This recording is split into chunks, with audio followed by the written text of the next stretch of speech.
Hola, muy buenas tardes. Bienvenidas y bienvenidos. Soy Marta Jiménez, asesora de inclusión educativa en la Fundación BBVA México. Me describo para quien lo requiera. Soy una mujer de tez morena, tengo el cabello rizado, uso lentes color negro y el día de hoy visto una blusa color morado y un saco color negro. A nombre de la Fundación BBVA, les doy la más cordial bienvenida a esta plática para familias de becarias y becarios chavos con discapacidad que inspiran. Recuerden que esta beca incluye apoyo económico que va desde los 2.500 pesos a los 4.800 pesos, acompañamiento psicológico, académico y vocacional, un programa de mentoría para becarios de universidad, formación para la empleabilidad y pláticas para las familias de los becarios. Este año continuamos con nuestro ciclo de conferencias, un espacio en el que iremos profundizando en los distintos tipos de discapacidad de la mano de organizaciones de la sociedad civil que son aliadas de la Fundación BBVA. En nuestra primera sesión tuvimos la plática Discapacidad Auditiva e Inclusión. Y en esta segunda plática profundizaremos en la discapacidad motriz a través del tema El poder de acompañar, autonomía, participación y vida independiente en la discapacidad motriz. Durante esta plática, contamos con interpretación en lengua de señas mexicana, hay subtítulos en español, el chat está abierto para que nos compartan sus dudas y comentarios, ya que al finalizar tendremos un espacio de preguntas y respuestas con nuestra ponente. Así que les invitamos a escribir en el chat las preguntas que vayan surgiendo durante la sesión.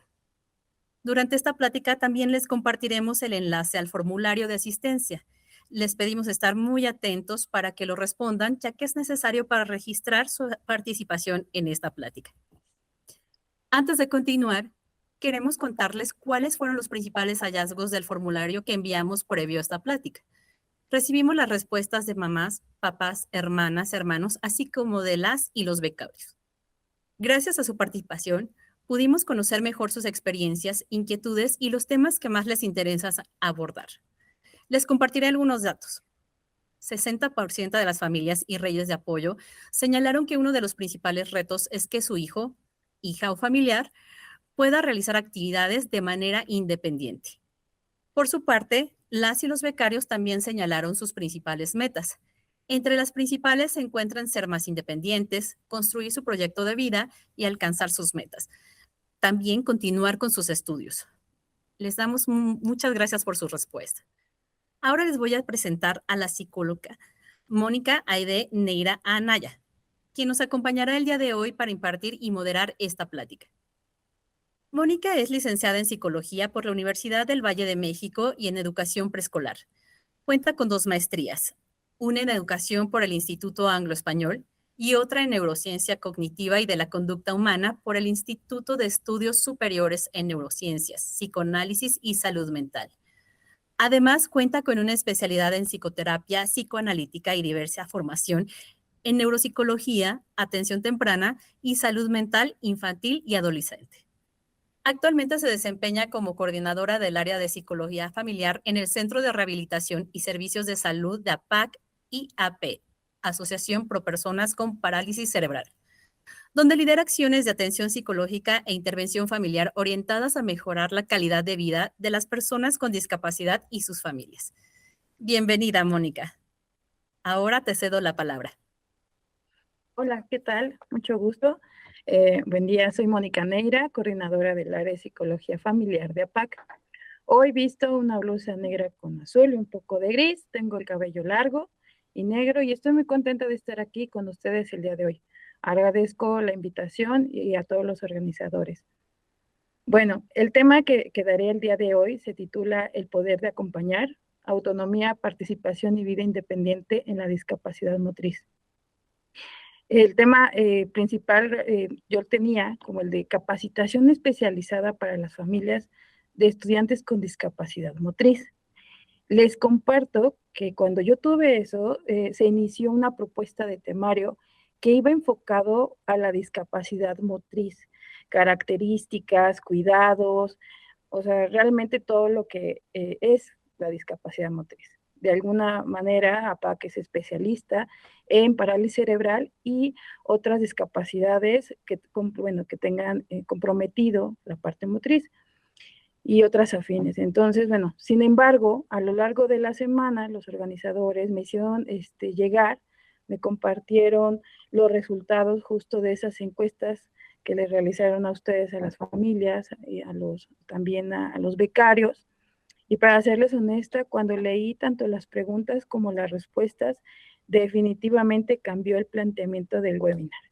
Modifiqué el temario porque leí ciertas necesidades, o sea, digamos, los pude leer, los alcancé a leer entre líneas, y pues bueno, entonces el día de hoy veremos los siguientes subtemas, los cuales, si observan, están a modo de preguntas porque de verdad cuando yo los leí me surgían más preguntas, entonces, bueno, por ejemplo, ¿no? ¿Qué es APAC? Un poquito para que nos conozcan, ¿qué es discapacidad motriz?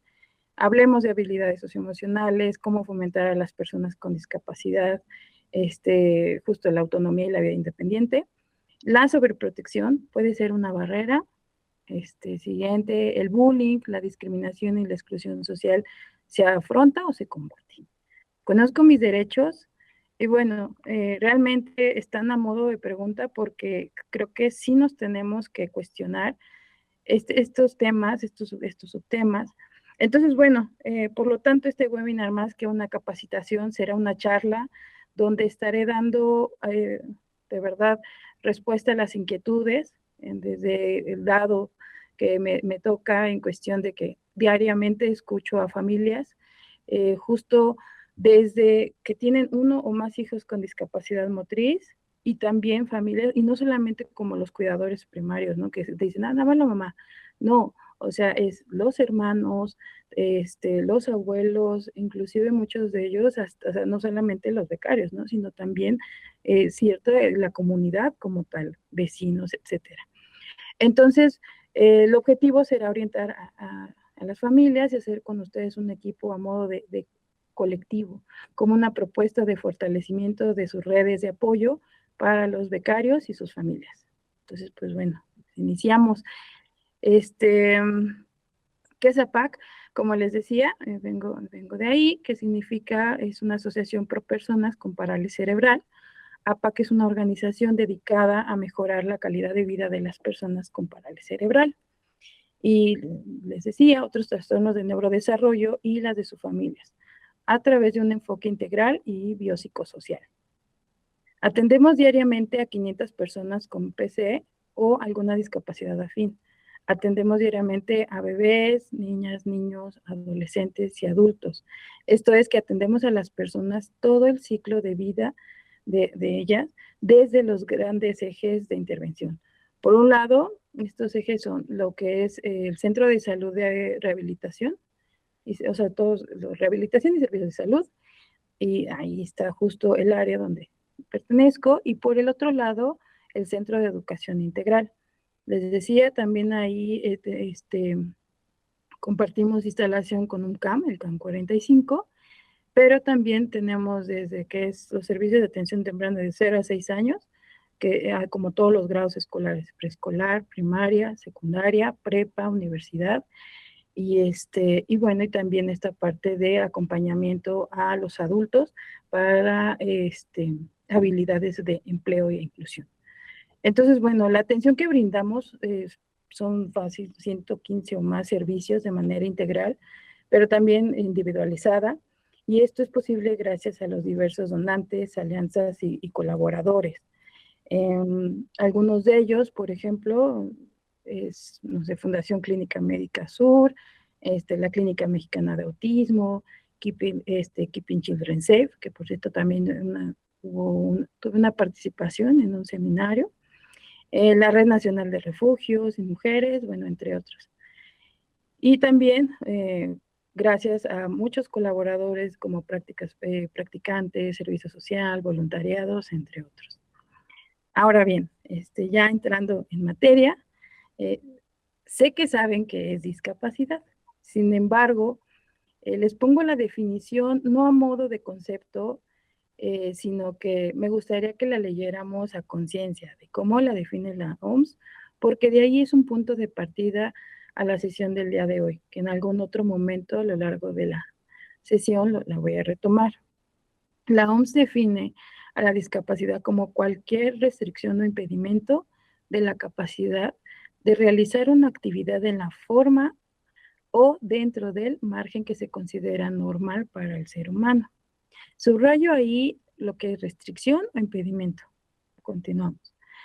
La discapacidad es la consecuencia de la presencia de una deficiencia o limitación en una persona que al interactuar con las barreras que le impone el entorno social puede impedir su inclusión plena y efectiva en la sociedad, en igualdad de condiciones con los demás. Me gusta la definición porque como tal habla de interacción, habla de las barreras del entorno social, y a su vez que la discapacidad es la consecuencia de las deficiencias y limitaciones que puede existir dentro de esa interacción, y no solo de la condición o bien de un diagnóstico. Entonces, también quita, o sea, como antes, ¿no? Esta parte de que solamente era una situación de asistencia, etcétera. Entonces, qué bueno que ha cambiado a lo largo del tiempo. Si bien es cierto que hay una condición de por medio y hay diferentes tipos de discapacidades, estamos hablando desde un enfoque biopsicosocial relacional. Y bueno, entonces, un poco de teoría, es cierto, existe diferentes tipos de discapacidades. Está la discapacidad mental, socioemocional, discapacidades visibles y no visibles, pero en general se agrupan en discapacidad mental, socioemocional, discapacidad intelectual, discapacidad sensorial y discapacidad motriz.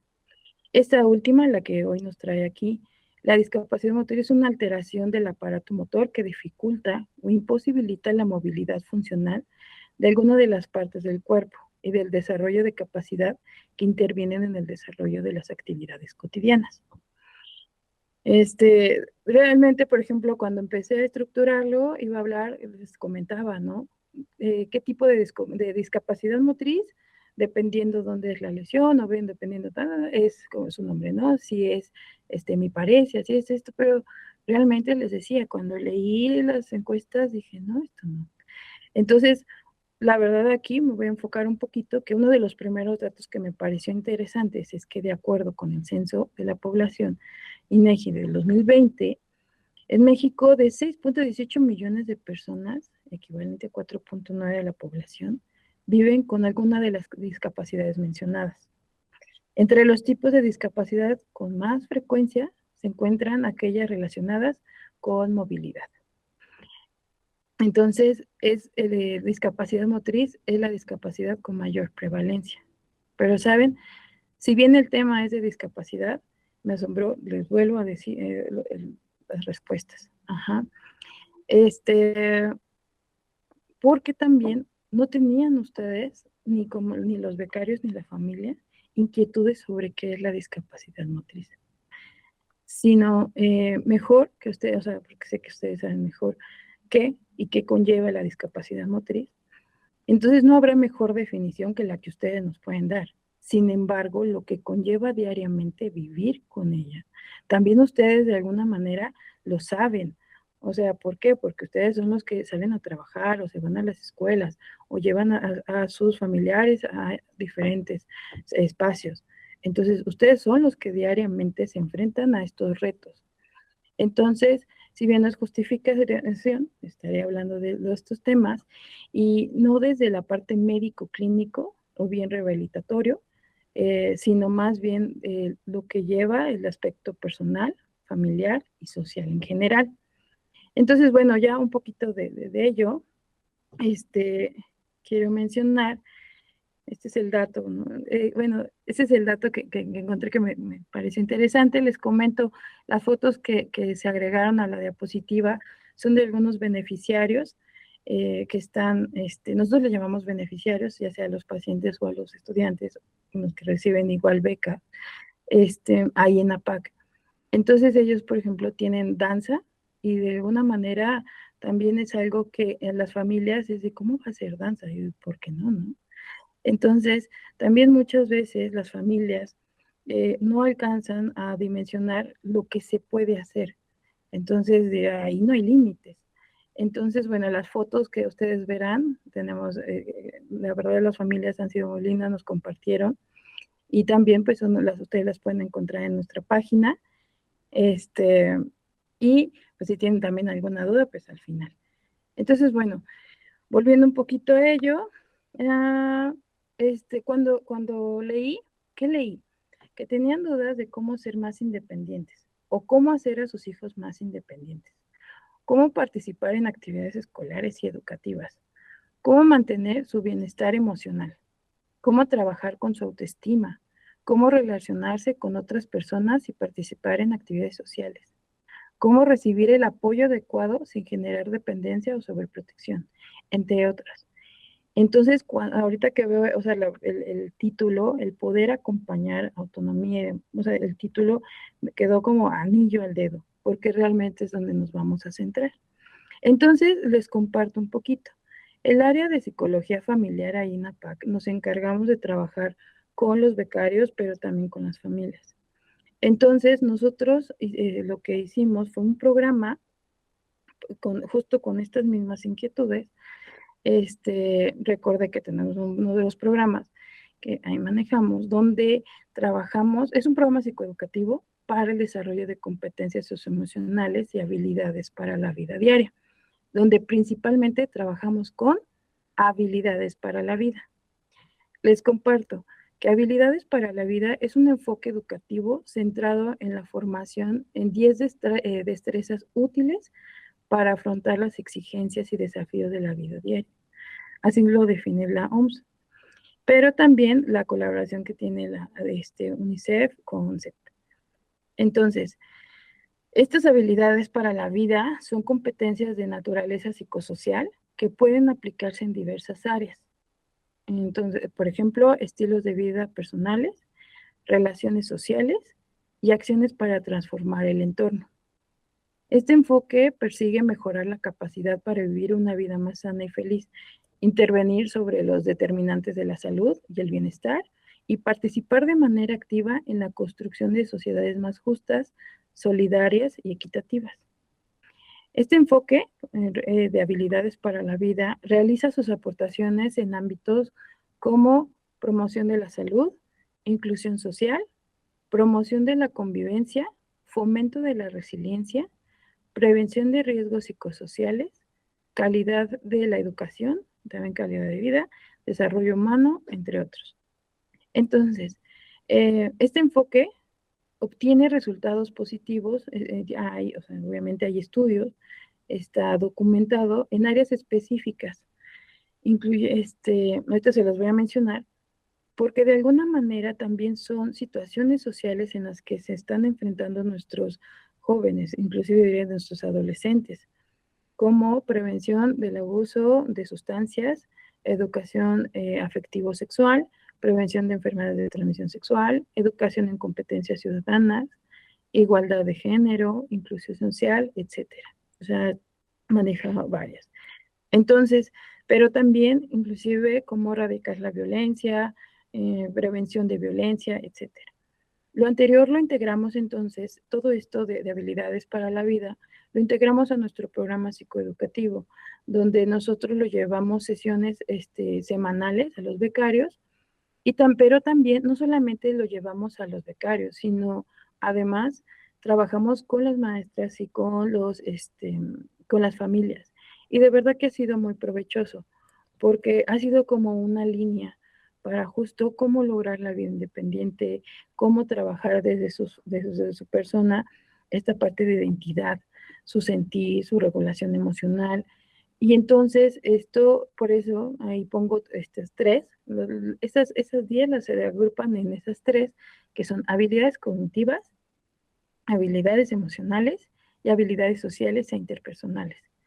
¿Por qué? Porque a lo largo de esas sesiones, lo que nos interesa es que empiecen a trabajar la comunicación asertiva, la empatía, cómo relacionarse, que inclusive sepan discernir, ¿no? Cuándo son buenas amistades, cuándo no, ese reconocimiento y la gestión emocional, el autoconocimiento.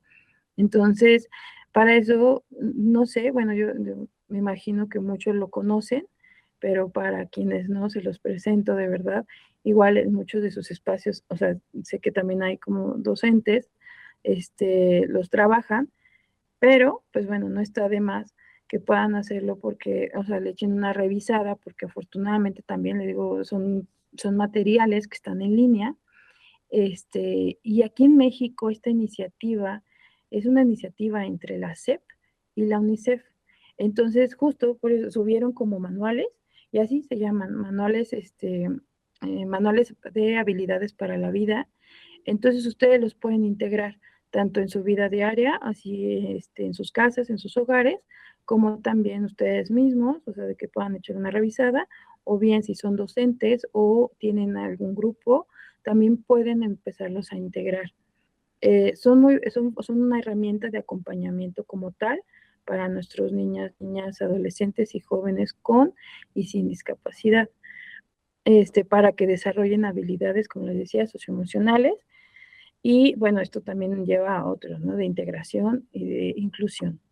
Entonces, bueno, este material también fue diseñado con el propósito de ofrecer algunas herramientas de habilidades fundamentales para alcanzar y mantener un estilo de vida. Obviamente estamos hablando de un estilo de vida saludable, que por medio de la práctica de estrategias, como las que están ahí en la diapositiva, pues bueno, eso les ayude a generar, digamos, generar redes de apoyo que les beneficie para su inclusión. Entonces, y yo ahí lo digo, inclusión tanto familiar como social en general. Todo ello con el propósito de, ¿por qué se los presento? El propósito es de sensibilizar, informar y formar, así como educar, promover y generar compromiso en las familias, en los cuidadores, en los maestros y en los becarios como tal, en ese uso de prácticas y actitudes pues dirigidas, les comento, ¿no? A la no violencia, a la paz, al respeto, al buen trato, que por cierto, esto último está establecido en la Ley Orgánica para la Protección de Niños y Niñas y Adolescentes. ¿Y por qué menciono el respeto al buen trato? Porque muchas de sus respuestas tenían que ver con que en algún momento han recibido agresiones, groserías, malos chistes, así lo comentan, ¿no? Entonces, afortunadamente, como les decía, estos manuales están alineados al plan y programas de estudio de la SEP, afortunadamente, especialmente los que corresponden al proceso de desarrollo de aprendizaje en el campo formativo, así lo llaman, de lo humano y lo comunitario en su disciplina de educación socioemocional. Así que si son maestras o docentes o bien padres de familia, pueden incluirlos, como les decía, como guías de orientación y manejo dentro y fuera de sus hogares y del aula. Entonces, bueno, aunado a esto, había dudas sobre cómo fomentar la autonomía y vida independiente para lograr esto. Entonces, no solamente son las guías, no solamente es como esta parte de la que ustedes pueden hacer revisión de o integración en sus planes y programas, como tal, sino también sabemos que se requiere un cambio de paradigma hacia la autodeterminación, más bien impulsando lo que es la plena inclusión. Esto es mediante la adaptación de entornos accesibles, el entrenamiento en actividades cotidianas y el respeto absoluto a su capacidad de decisión. Esto lo voy a retomar más adelante. ¿Por qué? Porque implica estrategias educativas, estrategias sociales bueno, estrategias sociales y funcionales adaptadas a cada perfil, a cada uno de las personas con discapacidad. Entonces, eh, esto de alguna manera también, o sea, no es que por uno hablan todos. ¿Por qué? Porque la autonomía en personas con discapacidad se refiere a la capacidad de una persona para desenvolverse en su vida diaria, de acuerdo con sus posibilidades, las condiciones, el contexto. Entonces, por eso tampoco podemos como tal generalizarlo, sino que esto es irlo planteando acorde a la vida misma, a la vida real de cada uno de nuestros pacientes o de nuestros alumnos, de nuestros becarios. ¿Ok? Entonces, pero eso sí, lo retomo tomando decisiones y considerando, o sea, de la persona misma, que debe ser la participación activamente en su entorno. Obviamente se hace también, sé que bueno, hay es un rango de edades amplio, sin embargo, todos, de alguna manera, esto incluye que los becarios como tal deben realizar actividades básicas de la vida diaria, participar en actividades sociales, tomar decisiones personales, desarrollar habilidades de comunicación y gestionar su propio tiempo. Eso ya son cosas muy básicas, sí, pero esas son cosas básicas justo que poco a poco nos da autonomía. Y yo diría no solamente de las personas con discapacidad, sino en general. ¿Por qué? Porque justo se van quitando esos lazos de dependencia de, ay, despiértame, ay, no, no, o sea, o bien yo te despierto, yo te hago, yo esto. Entonces, para fomentar la autonomía implica reconocer las capacidades individuales y proporcionar apoyos adecuados para que cada persona pueda desarrollar su máximo potencial. ¿Qué es esto? Que ustedes como padres de familia o docentes vayan regulando de acuerdo a las evaluaciones que presentan o bien de acuerdo a lo que ustedes conocen ¿no? de su familiar o sea, sus necesidades, sus deseos. Por lo que entonces, bueno, esta de fomentar la autonomía, sí se necesita una colaboración multidisciplinaria. ¿Qué es esto? Que de alguna manera donde haya un trabajo articulado y coordinado entre familias, profesionales de la salud, educadores y especialistas como red de apoyo base. Inclusive, ¿no? Hace rato decía, eh, hasta para hacer las adaptaciones, entonces ahí, por ejemplo, ¿no? O hacer los entornos accesibles, estos participantes debemos estar en ello, podemos diseñar este tipo de, entonces, o bien el entrenamiento en actividades cotidianas. Se pueden generar planes, programas, o bien simplemente un proyecto de vida en comunidad.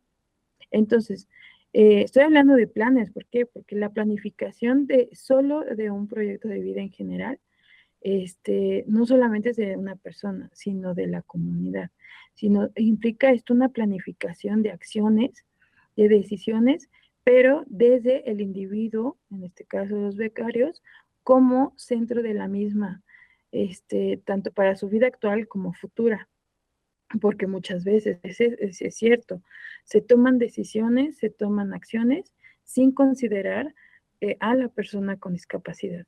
Entonces es como para quién entonces lo estamos o con base a qué. Entonces, se invita siempre, ¿no? Justo a estos cuestionarios, a entrevistas, a platicar, a hacer a, pues hablar, a abrir esos diálogos, esas comunas para que las personas con discapacidad nos puedan compartir cuáles son esas necesidades, qué se están enfrentando, cuáles son esos retos. Y de ahí formular acciones concretas específicas de bienestar para el bienestar físico, emocional, material, de inclusión social, etcétera, en pleno ejercicio de derechos. Esto es enfocado en mejorar, como les decía, la calidad de vida. Entonces, bueno, ahí voy un poquito eh, y bueno, y con ello, yo les diría, de aquí también se va generando un proyecto de vida que conlleve la integración de metas y objetivos a corto, mediano y largo plazo, pero de verdad, repito, centrados en los deseos de la persona. Porque de alguna forma, o sea, por ejemplo, cuando uno entrevista a las familias, es que yo quiero que mis hijos haga esto, es que yo quiero incluirlo y que llegue a los Paralímpicos. Entonces, pues resulta que cuando nosotros entrevistamos al chico, el chico no está ni interesado, tiene otros objetivos, tiene otras metas. Entonces, es por ello que se hace esta invitación y menciono que debe ser centrada en la persona, porque esto nos lleva a otro tema. Cuando a veces se llega a tomar decisiones por los hijos, se llega a tomar decisiones por los alumnos sin tomar en cuenta, porque es lo que creemos que es lo que necesita, creemos que es lo que desea, creemos que es lo que debe ser. Entonces, ahí empieza otro tema que yo les diría. ¿Se acuerdan de Yo les decía, había un tema, déjenme. ¿Se acuerdan que yo había puesto como de la pregunta de la sobreprotección puede ser una barrera? Si puedes, puede, bueno, si la sobreprotección puede discapacitar. ¿Recuerdan la definición sobre la discapacidad al inicio de la charla? Ok, ¿recuerdan las palabras claves? Limitación es una persona, ¿sí se acuerdan de limitación en una persona al interactuar con las barreras que le impone el entorno social? Puede impedir su inclusión plena y efectiva en la sociedad. ¿Sí se acuerdan? Pues bueno, ahí lo dejo. ¿Por qué? Porque aunque la legislación mexicana no menciona expresar, expresamente la palabra sobreprotección como tal, esta puede configurarse como tal, como una vulneración de derechos, cuando una impide que las personas tomen decisiones acorde a su edad, evita toda interacción social, sustituye permanentemente su voluntad, se aísla de actividades escolares, genera o bien laborales, genera dependencia absoluta y limita actividades por prejuicios sobre la discapacidad. ¿Y por qué las menciono? Porque muchas de ellas también he escuchado mamás que me dicen, es que yo no sé cuándo ya es sobreprotección, cuándo ya estoy, ¿no?, vulnerando sus derechos o cuándo ya no lo dejo ser. Pues justo tiene que ver con esto. Entonces, desde una perspectiva de derechos humanos, la protección debe ser proporcional, promover a la edad, a la capacidad, las habilidades, promover la autonomía progresiva y favorecer la inclusión, no sustituir permanentemente la voluntad de la persona con discapacidad motriz. Esto es precisamente lo que diferencia la protección legítima de la sobreprotección, que puede convertirse en una forma de violencia psicológica o discriminación. A lo anterior, les comento, tiene un marco legal y no me refiero solo a las barreras, sino ya a una invitación también a un ejercicio libre de los derechos. Muchas de sus respuestas tenían que ver con situaciones sociales complejas. ¿Qué es esto? Lo de agresión, bullying. Así que si bien yo no soy, la verdad es que yo no soy abogada, es importante mencionar que hay un marco legal que nos respalda, que lo respalda, que a cada uno de ustedes, sin importar la edad, hay leyes, hay documentos nacionales e internacionales, protocolos de intervención, que realmente sí es importante echarle una revisada. Les digo, tal vez no sea de que tengan que saber el artículo 9, que no, pero sí saber, y no, independientemente de la edad, que hay este marco legal. Inclusive que los niños sepan que hay derechos, que por qué son, para qué son. Entonces, a medida de su edad, de la edad que tienen, de su comprensión y demás, irles familiarizarlos con esto. Entonces, ¿por qué? Porque saber, ¿no? O sea, hacerles saber.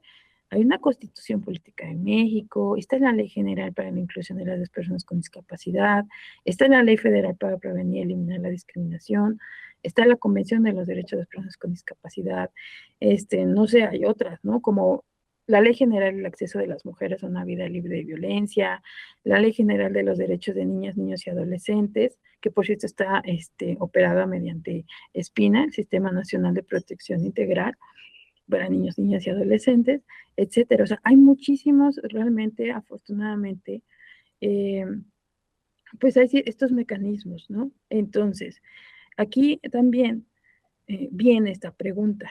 ¿Por qué entonces, si hay este marco legal, qué es lo que está pasando? ¿Por qué leo a mamás que preguntan de qué pueden hacer?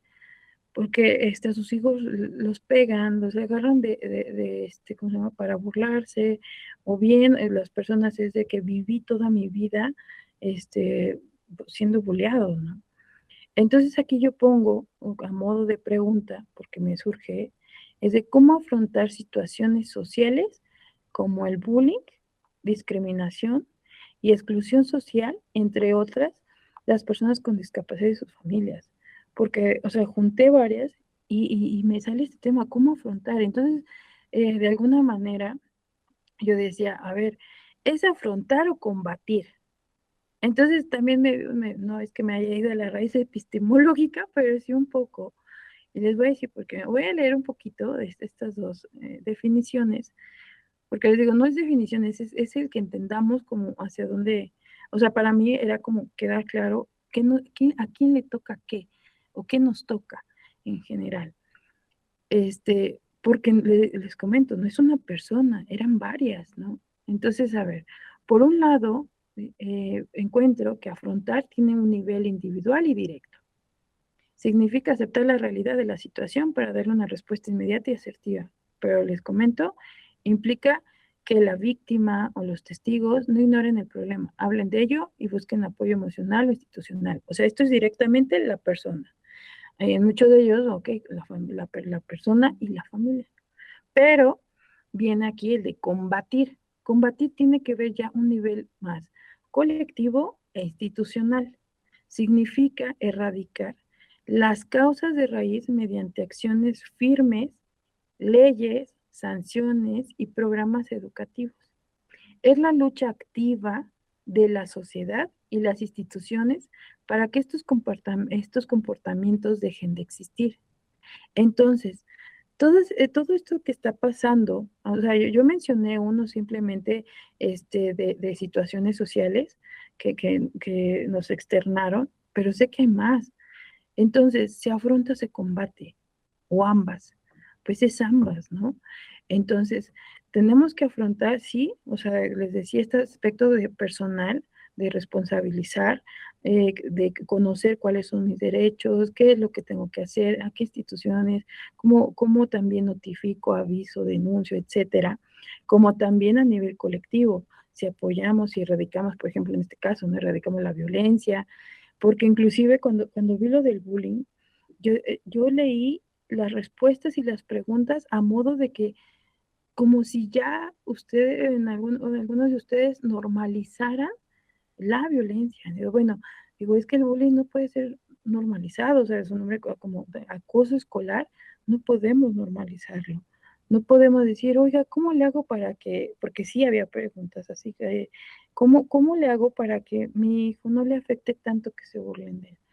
Bueno, o sea, es que aquí es, ¿por qué está pasando eso? ¿Qué está pasando en el aula con los que están enfrente de las aulas o bien con los directivos a nivel sector? ¿Qué está pasando?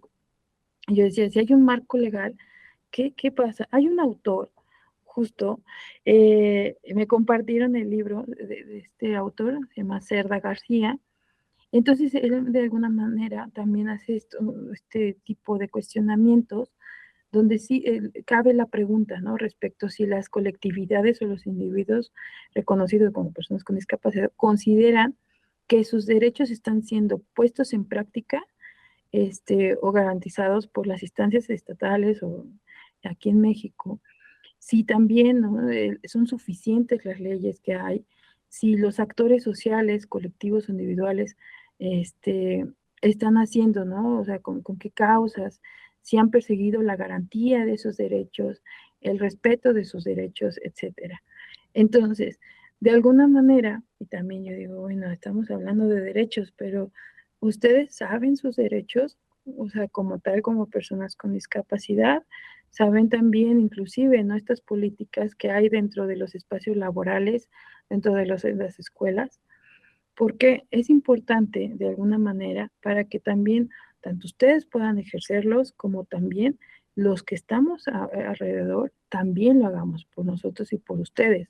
O sea, aquí es de salvación por mí y por todos mis amigos, ¿no? Esto es la idea de que cada vez, justo les comento, no es que nos sepamos de alguna manera, por ejemplo, ¿no? Aquí pongo algunos. La Convención de los Derechos, artículo 3, el respeto de la dignidad, la autonomía individual, o sea, no es que no lo sepamos, sabemos que existen estos documentos de, la no discriminación, la igualdad de oportunidades, o sea, no es que no lo sepamos pe a pa, no artículos, números, letras, acceso, no, sino más bien es que también contemos o sepamos cuáles son nuestros desafíos y con ello, les decía, o sea, hay varios ejemplos qué artículos y qué se establece, etcétera, que también nosotros, si sabemos que no lo conocen, no por eso vamos a no ejercerlos, ¿no? O bien no a orientar,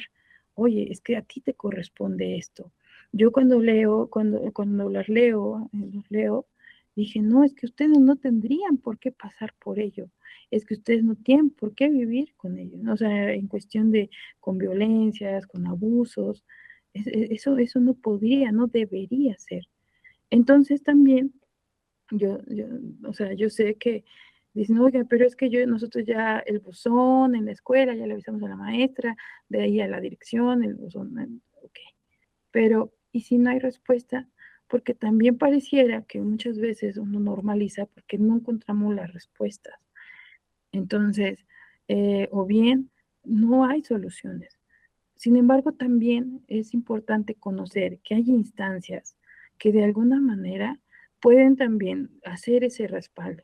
Está la CNDH, está, bueno, o sea, hay varios, ¿no? La Comisión Estatal de los Derechos Humanos, está el DIF, está también la CONAPRED, o sea, hay varias instituciones. Y de igual forma, ¿no? Inclusive ustedes, que no sé ni siquiera qué instituciones, afortunadamente ya están en las redes sociales, pero dicen es que no sé qué se tiene que hacer. Pues también hay instancias que los pueden orientar, por ejemplo, un consejo ciudadano, donde los pueden dar la orientación jurídica, les pueden dar la orientación psicológica necesaria y les pueden orientar hacia qué instituciones ir, ¿no? Inclusive ese acompañamiento a otros organismos, a otras fiscalías, etcétera, donde los puedan atender. Y también es esa parte en la que se hace la invitación a que cuando de alguna manera sus derechos no son como tal respetados o ejercidos por las instituciones, etcétera, o los que les rodean, de alguna manera también es esto de que me decía, les comento un poquito, me decía una joven, oye, espera, es que no me hacen caso, ni en mi casa me hacen caso, es que ya quise y no fuimos y no nos hicieron caso, no es más, no me atendieron. Y entonces fui con la maestra, ta, ta, ta. Entonces, simplemente muchas veces es, no paren, o sea, no, o sea, sé que puede ser cansado, sé que puede invertir mucho tiempo y demás, pero yo les decía también a unas jóvenes, ¿no? O sea, es de, si este adulto o esta persona o esta institución no me hizo caso, pues voy a otra y otra, pero realmente es no quedarse, ¿no? De alguna manera, no quedarnos callados, y hablo en general, ¿no? No solamente a la persona con discapacidad motriz, sino también a las familias y también a las mismas instituciones. Entonces, bueno, ¿por qué? Porque de alguna manera esto les va a brindar como cierto apoyo, cierto respaldo, esa es la idea. Nosotros les hacemos llegar también la información a los chicos, a las familias, para que sepan que no se está solo, ¿no? Y que todos podemos realmente cambiar las condiciones. Entonces también dentro de ese programa que les comento que trabajamos ahí por parte de NAPAC, por parte del área de psicología con los chicos, mucho de lo que trabajamos es integrar esto en su proyecto de vida. Y también en esto, cuando voy leyéndolos, dije, ok, hablan de un proyecto de vida y cómo le hago y qué es, ¿no? Así como que, ok.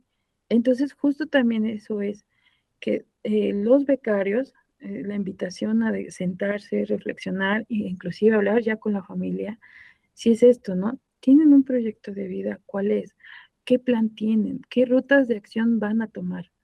Entonces, sí, aquí es como de, y eso otro es un tema muy, muy amplio, porque justo, ¿no? No solamente un proyecto o un plan de vida, tiene que ver solamente ya con los que ya van en prepa o los que van a entrar a una carrera, o bien ya porque tienen 18 años. No, esto empieza desde chiquitos.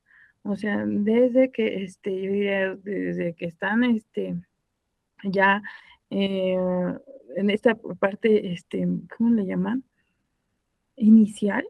desde ahí, ¿no? Que las familias de alguna forma tienen una expectativa, sí, pero también sé que, por ejemplo, nosotros trabajamos mucho con las familias cuando inclusive antes de que les den el diagnóstico o bien cuando ya hay un diagnóstico, nosotros trabajamos con las familias porque pues sí hay un impacto, ¿no? Inclusive se viven muchos duelos, se lleva con ellos esa, pues de alguna forma esa elaboración de duelos, también la aceptación, o sea, de alguna manera hay un trabajo, ¿no? Con estas familias, con los cuidadores primarios, pero también con los niños, con esta parte de quiénes son, qué es lo que, entonces, cómo se hacen esas adaptaciones, esas adecuaciones. Y no solamente estoy hablando de los arreglos que se tienen que hacer en las aulas de adaptaciones y demás, sino, como les decía, desde la persona, desde la familia.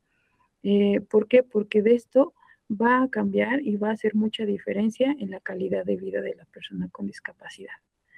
Entonces, pues bueno, sabemos que también un proyecto de vida no es solo, un plan no es solo o sola, sino estamos hablando de hacer comunidad, hacer realmente una red de apoyo, este, con los nuestros, con los más cercanos, pero cada vez más fortalecerlo, hacerlo cada vez más amplio, saber que tenemos un marco legal, saber que tenemos manuales, guías operativas, protocolos, echarle una revisada a ello y también todo, ¿no? Todo es para mejora, pero eso sí, yo les diría, todo esto debe ser desde, y vuelvo a, centrada en la persona. Por lo tanto, yo les diría ya también a modo de cierre, acompañar desde los derechos significa cuidar, escuchar y abrir oportunidades reales de inclusión y de participación. Muchas gracias, Mónica, por toda esta información. Ahora vamos a la sección de preguntas y respuestas. Queremos abrir un espacio para compartir dudas, experiencias y comentarios. Sabemos que muchas de las inquietudes que tienen también las viven otras familias, así que este puede ser un espacio muy valioso para escucharnos y aprender en comunidad. Les invitamos a escribir sus preguntas en el chat y poco a poco iremos compartiéndolas con Mónica. Voy a comenzar con la primera pregunta, Moni. Nos pregunta la mamá de una becaria. Mi hija quiere salir y desplazarse sola, pero a mí me da mucho miedo. ¿Cómo puedo apoyarla sin transmitirle mis temores? Ay, diría, qué bonita pregunta. Les voy a decir por qué. Porque muchas veces algo que trabajamos con las mamás es identificar esos miedos. Cuando son, no es que sean imaginarios, no. No va de que nosotros cuestionemos, ay, ¿es real o no, señora? Ay, usted, no. Nosotros le damos cabida a esos miedos. ¿Por qué? Porque esos pueden ser discapacitantes. E inclusive, ¿no? ¿Qué se puede hacer? ¿Qué estrategias puede tener? Empezamos a llevar a la familia para que se den cuenta, inclusive, que muchos de los miedos son por las historias propias. Cuando dices, yo no quiero pasarle mis miedos a, sí, es cierto, los miedos se heredan. Y yo les decía, les comentaba la otra vez, ¿no? Les decía, de alguna manera nuestros miedos no tienen por qué ser los miedos de los hijos. Muchas veces hay que permitirles, o sea, obviamente considerando los riesgos, tomando precauciones, hay que dejarlos un poco, a que ellos vivan también esas, porque se pueden llevar una sorpresa y que nosotros le podemos decir, es que puede pasar esto y esto y esto y esto, y que creen que esas son las oportunidades así de oro donde nos damos cuenta y sus hijos de qué son capaces. Y si no se logró, ¿de qué más pueden ir mejorando? Y eso les va dando pauta a cada vez ser más, no sé, prever, ser más autosuficiente, más estratégicos e independientemente de la edad. Entonces también yo diría, déjense sorprender, hay que trabajar los miedos personales, sí, y les comento, no tienen por qué ser los mismos o no tienen por qué vivirlos sus hijos. Eh, los miedos siempre van a estar, nos ayudan mucho justo a prever. Entonces, con esa línea, o como bajo esa línea, pues empezar a tener consideraciones, sí hacerles llegar cuáles pueden ser los riesgos, pero también darles esa libertad de probar, de intentar, y a sabiendas de que ustedes van a estar ahí por cualquier situación. Y ese es el mejor acompañamiento. Perfecto. Muchas gracias, Mónica, por esta pregunta. Paso a la siguiente. Nos preguntan en el chat, ¿cómo poder hablar de un diagnóstico cuando este no es muy alentador? Y dice que quien lo padece puede tener un deceso a temprana edad. Ningún diagnóstico es fácil, sobre todo porque muchas veces, desde antes de que nazca, cuando se sabe que la persona, que la madre está embarazada, que la familia viene un nuevo ser, la familia empieza a hacer muchísimas ilusiones, expectativas, etcétera. Inclusive no falta el de que sí, ojalá que sea niño y que juegue y que haga esto, y que si es niña va a dedicarse a esto.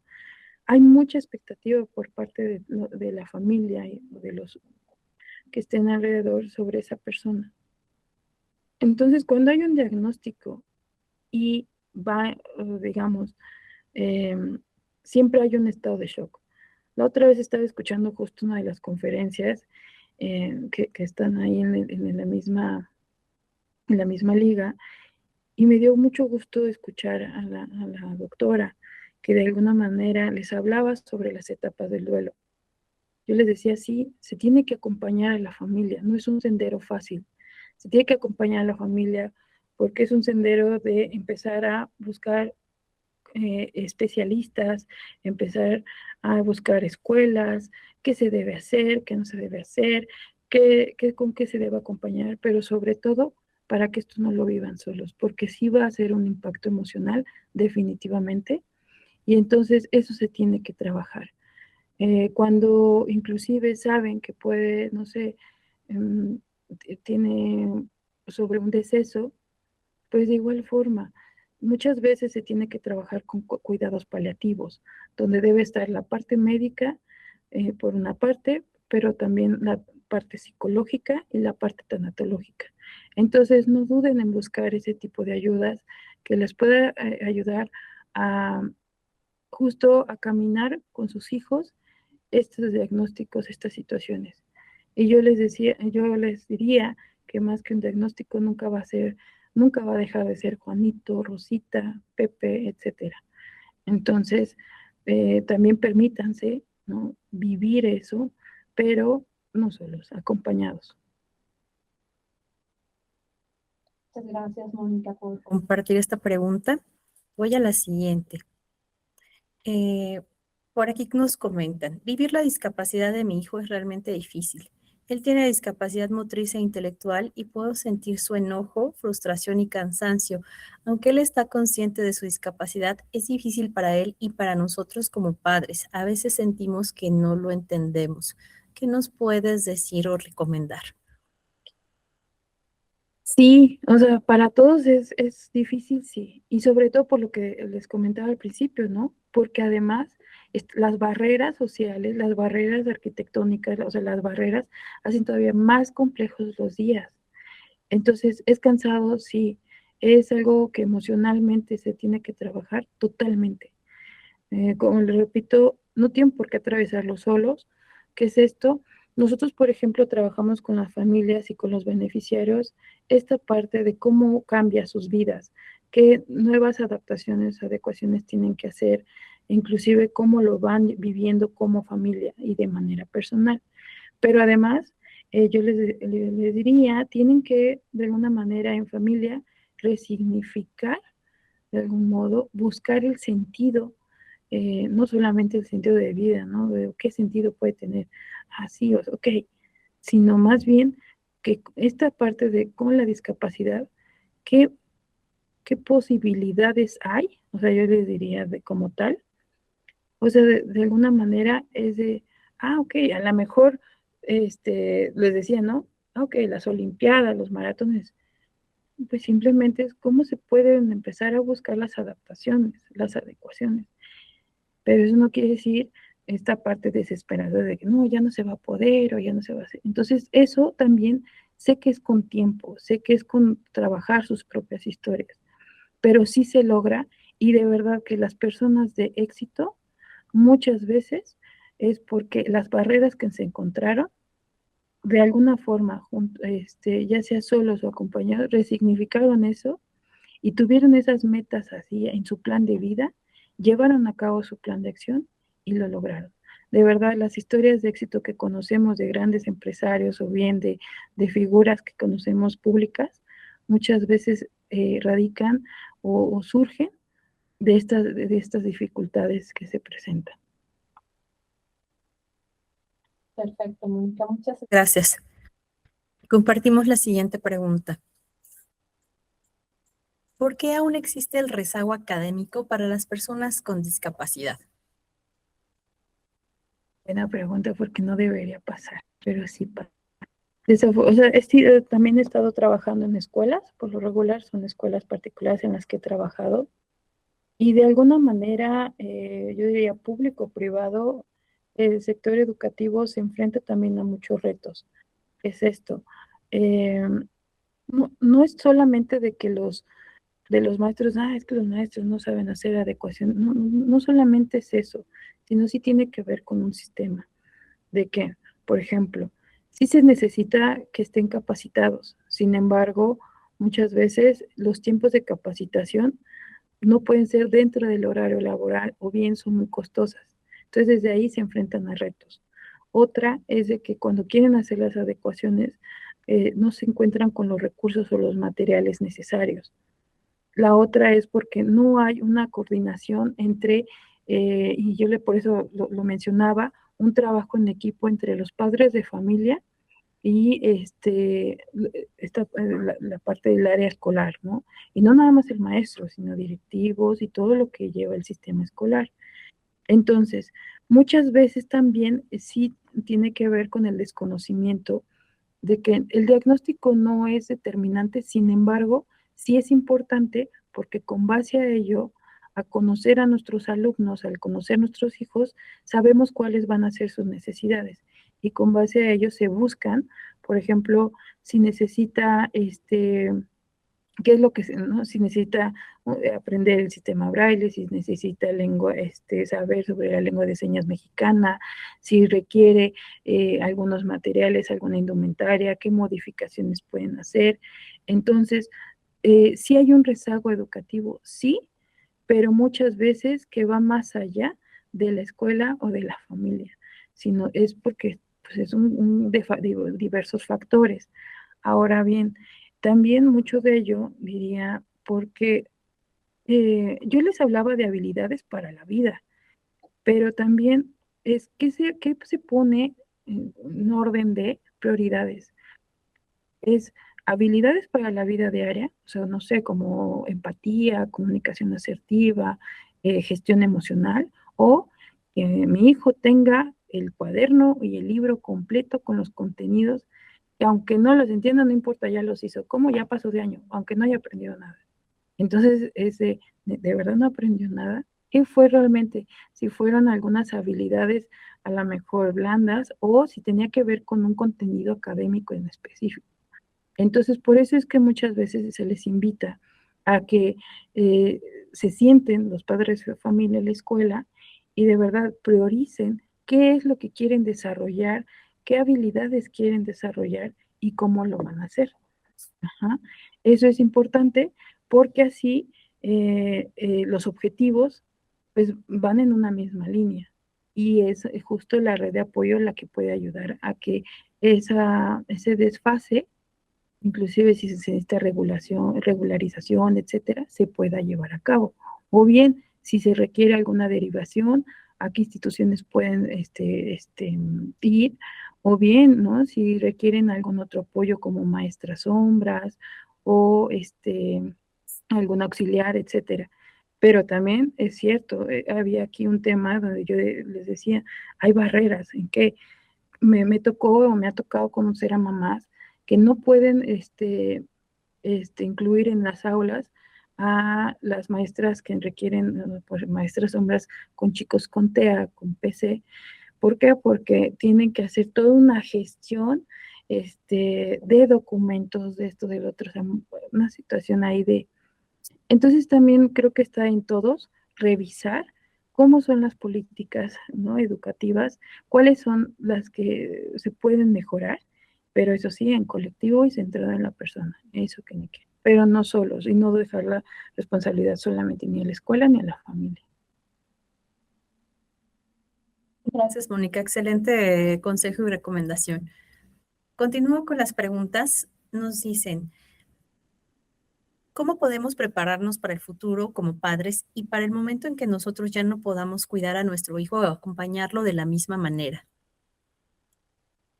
Ese es un tema que aquí en APAC se da mucho, porque también radica ahí muchos miedos de las madres, en general de las cuidadoras. ¿Por qué? Porque justo se preguntan de qué va a ser mi hijo sin mí. Una vez una mamá me compartió algo que dije, ay, o sea, ahí también yo no lo había, me decía, ¿sabes qué, Moni? Yo me siento culpable y no, porque escucho decir a las madres en general de que no, pues es que la muerte de un hijo es muy inimaginable, el dolor, tal. Dice, entonces, pues yo, ¿no? Prefiero primero yo y después mi hijo. Dice, pero en este caso, como mi hijo depende tanto de mí, deseo que primero sea mi hijo y después yo. Entonces, cuando yo escuché a esa madre, de alguna manera me hizo ver justo estas inquietudes de estas mamás.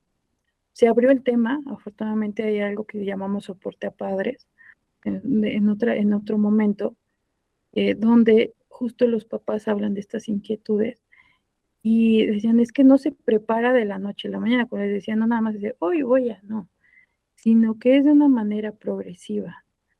Y siempre yo le diría, hay que centrarse en qué recursos se tienen como personas, de alguna manera, en dónde estamos parados y de ahí qué contamos, ¿no?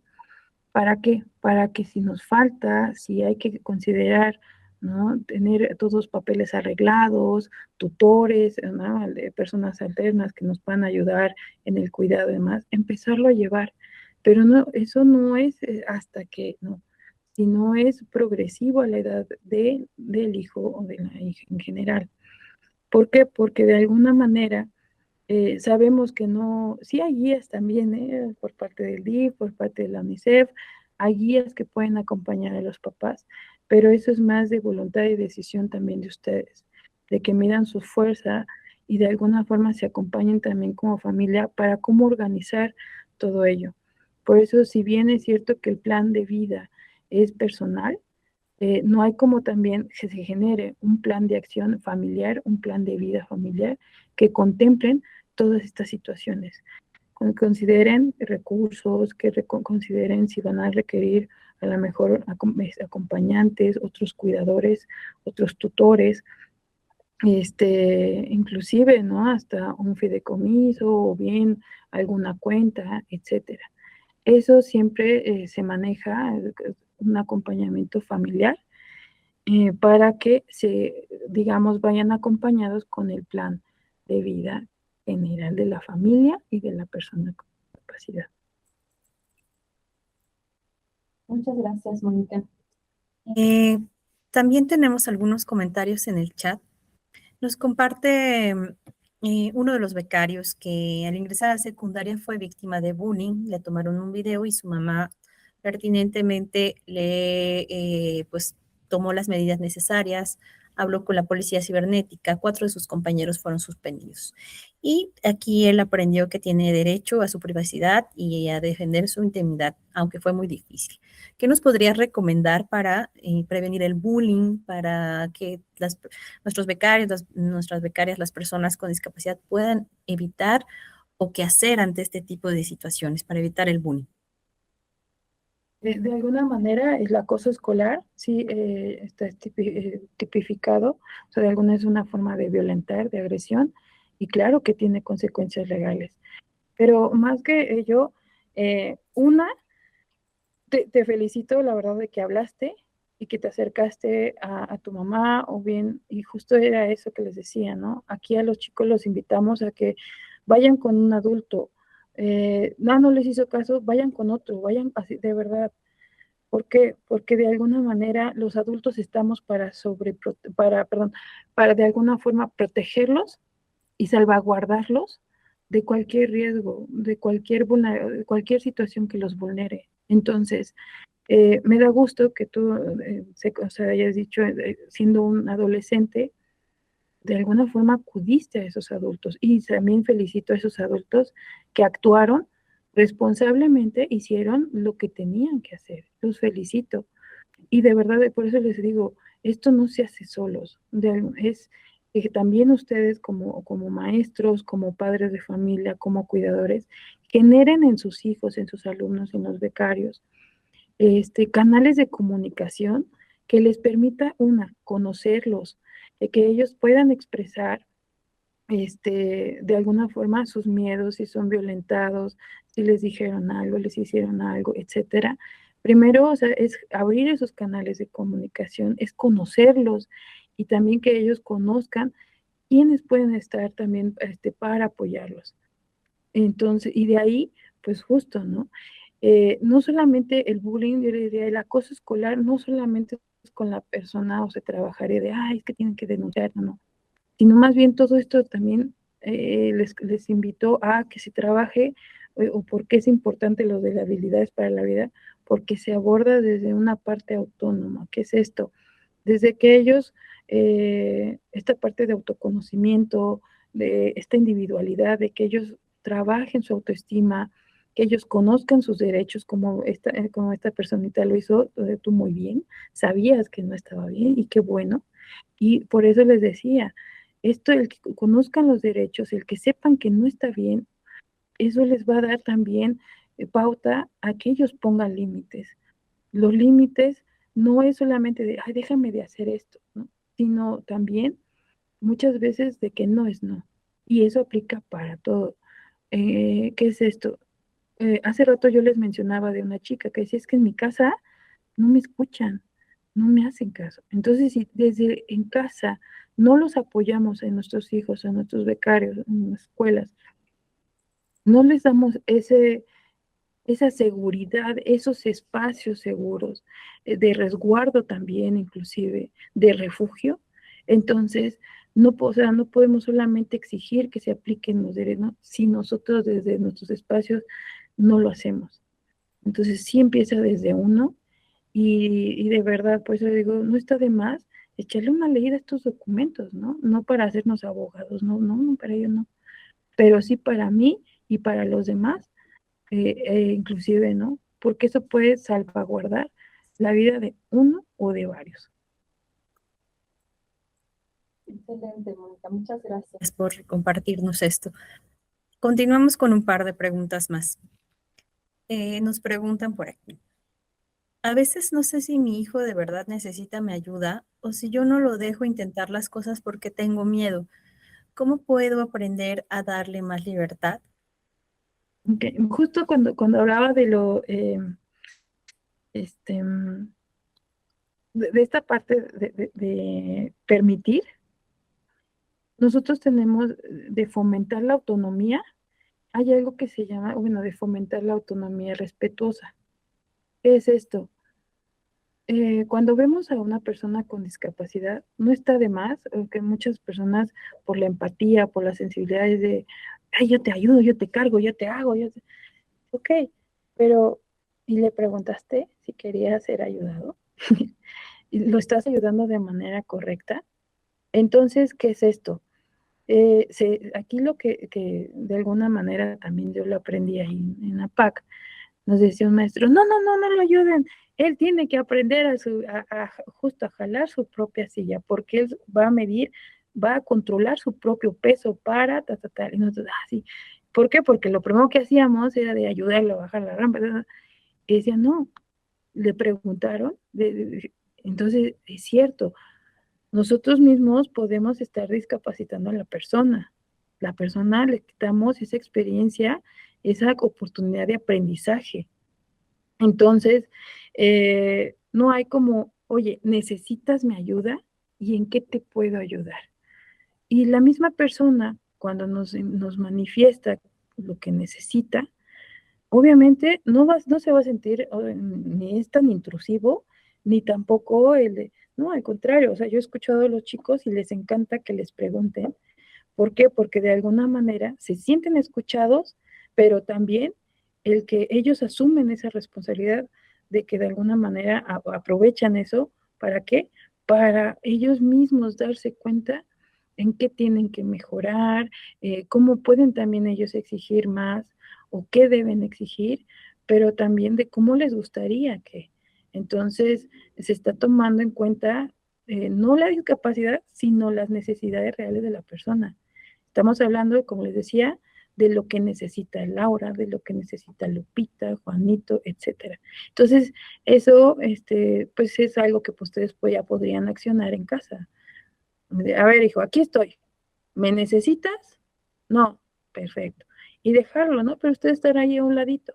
Por si sí lo necesitaba, pues ya ustedes entran al quite, ¿no? Pero si no, pues es también darse una oportunidad de conocerlos. Y también hay otra. He visto que muchas veces el sentimiento de logro, eso tanto para los hijos como para las familias, bueno, va alimentando esa motivación intrínseca, esa motivación también extrínseca en las personas, y eso va haciendo que cada vez cumplan más objetivos en su vida diaria y objetivos personales. Y que esa mecha, esa motivación intrínseca cada vez sea mayor y vayan por más. Entonces también dense esa oportunidad. Muy bien. Mónica, muchas gracias. Y vamos por una pregunta más.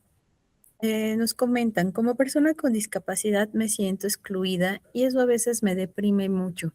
Sé que puedo tratar esto en terapia, pero ¿qué puedo hacer por el momento para sentirme mejor, para no sentir que la gente me excluye y me aparta de los espacios?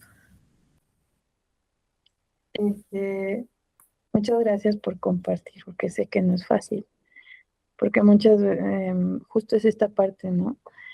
Cuando escucho a los jóvenes, a los adolescentes, de alguna manera, sí enseñarles a gestionar sus emociones, yo te diría que bueno que conectas con esos sentimientos. ¿Qué es esto? Pues me siento triste, ¿no? Y que lo externes. Oye, me siento enojado. La manera más asertiva, justo en esta parte de la inclusión y de la exclusión, es desde también nuestro sentir, nuestros pensamientos y hacerlos valer. Oye, es que me siento así, ¿no? Pero aquí es también yo le diría asumiendo las responsabilidades. ¿Qué es esto? No podemos hacer responsable a los otros de cómo nos sentimos, pero sí de las acciones que están haciendo que influyen en nuestro sentir, en nuestras emociones. Nosotros nos encargamos de regular nuestras emociones, sí, totalmente, de cómo nos sentimos también, de cómo pensamos, y de eso sí nos hacemos nosotros responsables. Pero sí, eso sí, tienes que discernir de alguna manera hasta dónde tú tienes que hacerte cargo de ello y hasta dónde es también acá afuera de, oigan, es que no me están incluyendo en esta actividad. Profesor, ¿me puede incluir en esto? O mamá o padre, ¿no? Papá, ¿me puedes hacer parte de esta actividad? Me gustaría ayudar. Entonces, eso también va a ayudar a que de alguna forma le des cabida a tu sentir, a tu pensar, pero también de alguna manera se vayan modificando en el entorno, o sea, gracias a lo que tú expreses, también los otros puedan no darse cuenta que te están excluyendo. Pero si tú te haces, ¿no? Si tú lo mencionas, si tú lo dices, de alguna manera también ellos tienen que hacer caso, ¿no? De, ok, no, mejor no lo sabíamos. Y empezar a hacer en conjunto esa modificación de conductas o de actitudes que puedan hacer ello. Y sí, o sea, se entiende. O sea, ser excluido de algún lugar o de un grupo no es fácil, pero no hay como el que tú mismo, tú misma, de alguna manera, empieces, yo diría, no es fácil sobrellevar, ¿no? Pero empieces a trabajar con ello. Sí, es cierto, o sea, hay especialistas, hay psicoterapeutas que se encargan de ello, pero también tú puedes trabajarlo desde dónde, ¿no? Inclusive aterrizar en un diario, escribir, empezar a hablar en blogs, en diferentes mecanismos para que empieces a explicar o expresar esto que tú sientes y de alguna forma también hacer un colectivo. Te aseguro que hay otras personas que se sienten igual que tú. hay grupos de jóvenes que se empiezan a armar justo para sobrellevar estas situaciones y que haya un acompañamiento de alguna forma social desde este mismo sentir.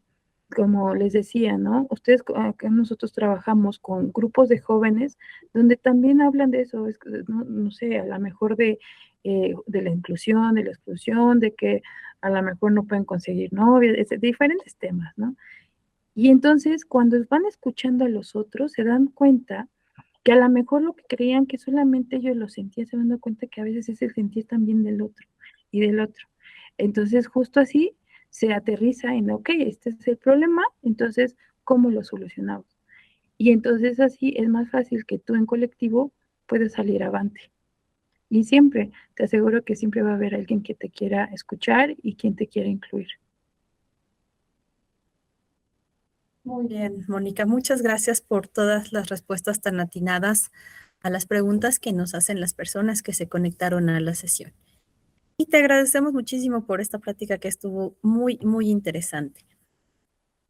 A continuación, queremos agradecer a todos su conexión, a todas las personas que estuvieron participando en esta sesión y que acompañarnos con tanto entusiasmo, porque estamos seguros que las familias se llevan una información muy valiosa para acompañar a sus hijas e hijos. Esta plática, recuerden que quedará grabada y se las vamos a enviar. Y también les vamos a enviar un formulario para que nos den su opinión. Agradecemos también a los intérpretes de lengua de señas mexicana, Ruth Hernández y Rubí Maldonado.